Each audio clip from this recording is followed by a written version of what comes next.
Трябва яко да ги налееш. Те от снощи са мокри.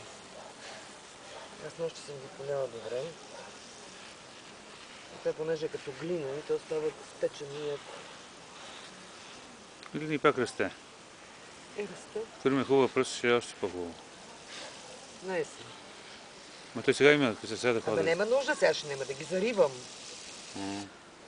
Около тех така, ако ще настава.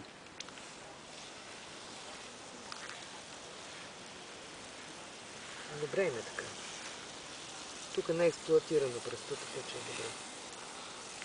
Да, и силно е почвата. Да. Това е камънак отдолу. А? То не е много пръстък. Има керамиди. Абе, расте, има си достатъчно колкото за тях.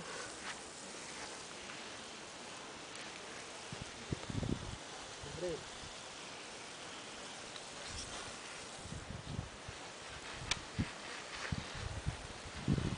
Кое беше интересно? Това беше интересно цвета, нали? Това, да.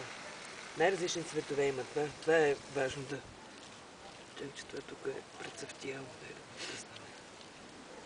Един корен, различни цветове. Да.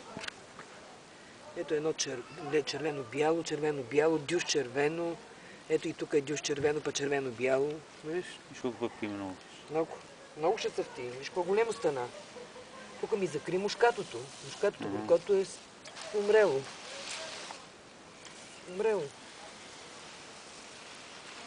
Ей това. Това също е много хубаво. Червеното.